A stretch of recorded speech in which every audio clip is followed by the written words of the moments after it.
Well, hello there. So, as many of you Battle Kitty fans may know, Warriors is a fantasy book that features talking cats. Despite this, there are quite a few controversies in this fandom, ranging from what Scourge's color is to wondering what the people writing Redtail's debt were thinking. One of the most interesting of these debacles, I would have to say, are the people who try to figure out if the cats that appear in the series are genetically possible. I first saw this on Kiwi Queen 13 and Lolling Cato's channels, so you can go check them out if you'd like a little lesson on cat genetics. I myself have not done more research than what AP Bio tried to teach me my junior year of high school, so I took it upon myself to see what Tumblr had to say about this matter. Specifically, Warrior Family Trees, who tries to determine genetics for certain families. I found her post on Brightflower and Brackenfoot's family, which, if you guys don't know, are the parents of my all-time favorite Yellowfang, and decided I'd design some genetically accurate kitties based on her guidance.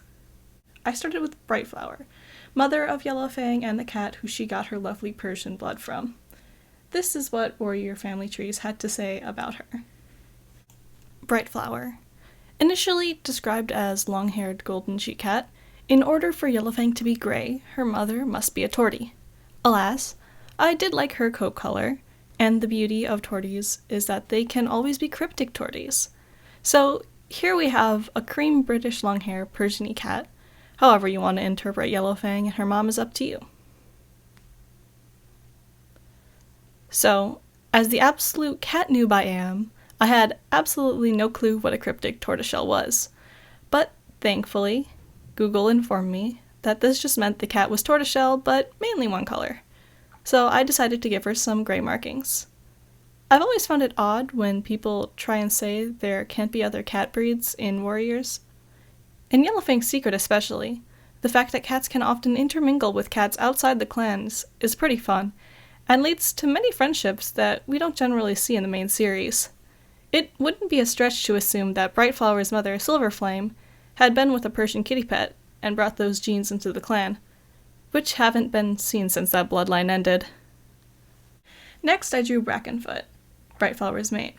Warrior Family Trees seemed a little confused with his design, and I understand why after reading his canon description. Brackenfoot. His canon description honestly made no sense. Pale ginger Tom with dark ginger legs? So I interpret that as a flame point Siamese. Unfortunately, none of his kits inherit his color points. Another strong proponent for kitty pet genes in Warriors then, since we have no clue who his parents are either. I'm absolutely in love with Siamese or part Siamese cats in Warriors, so I jumped at this opportunity to add another one to my mental headcanons. This also meant that Brackenfoot probably had blue eyes, which was never mentioned in the book, simply due to his being a flame point Siamese. I may have had a little too much fun with his features and posing, trying to contrast him against his massive floofy wife, but I love the design contrast, so I'm not sorry for that.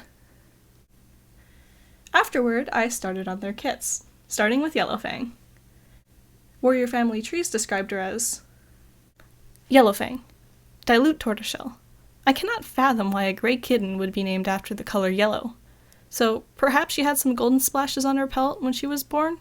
Who knows? Au contraire, I believe that Yellowfang's eyes could have been her namesake, unless she just had really bad dental problems from kidhood. But since I'm doing this and following the suggestions given, I decided to add some lighter and darker marks on her pelt to show that she's a very, very dilute tortoiseshell. I'm not the best at tortie markings, but I tried.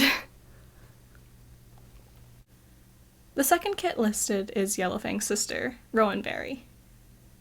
Rowanberry.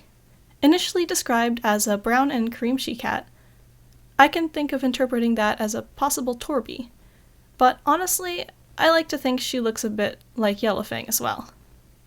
Yes, I know she has white spotting, while neither of her parents do. I guess we'll have to use our imagination. Again, a little cat lesson to someone whose most positive interactions with a cat are from when I'd pet my ex's cat while he was asleep. Torby is a tortoiseshell cat with tabby markings, so I decided to have some fun with her design.